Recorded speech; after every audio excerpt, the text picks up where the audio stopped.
Yun, good morning sa inyong lahat dyan mga kaibigan.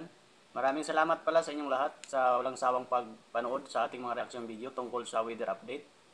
Ayan, binabati ko kayong lahat ng mega love shoutout. Sana wag kayong magsawa na manood ng ating mga reaction video about sa weather update. So yun mga kaibigan, maraming salamat. God bless sa inyong lahat dyan.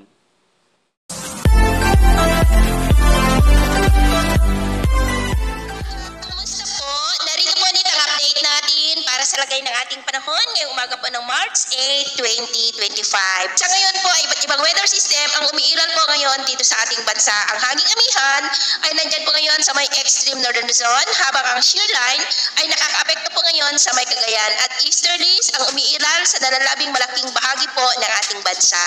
At sa ating long range forecast, consistent pa rin na walang bagyo na namamataan na tatawid po sa ating kalupaan for the next 2 weeks. At sa lagay ng ating panahon, ngayong madaling araw ay maayos ang panahon sa malaking bahagi ng bansa, pero may tsansa pa rin na mga isolated rains ilang bahagi ng Cagayan, Isabela, Aurora, Infanta, Catanduanes, Sorsogon, Palawan, Romblon, Aklan, Capiz, Cadiz, northern part ng Cebu, Leyte, Eastern Samar, Zamboanga at Sulu Archipelago. At mamaya ay sisikat po ang araw sa malaking bahagi ng bansa, pero may tsansa pa rin ng mga cloudy skies with isolated rains sa may Cagayan, Isabela, Infanta, Palawan, Camarines Norte, Catanduanes, Sorsogon, Aklan, Capiz, Cadiz, Northern Cebu, Leyte, Eastern Samar, Dinagat Island, at Sulu Archipelago. At mamayang hapon po, may chance pa rin ng mga cloudy skies with isolated rains sa malaking bahagi ng Northern Luzon, Zambales, ilang bahagi ng Pangasinan, Quezon, Bicol Region, Marinduque, Romblon, Aklan, Leyte, Samar Provinces, Zamboanga Peninsula, Sulu Archipelago, Sultan Kudarat,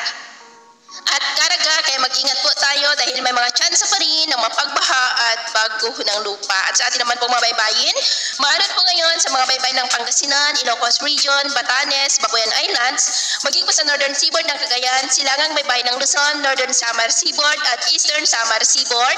Na ang mga alon po dyan ay posible na aabot hanggang sa 1.5 to 3.5 meters height.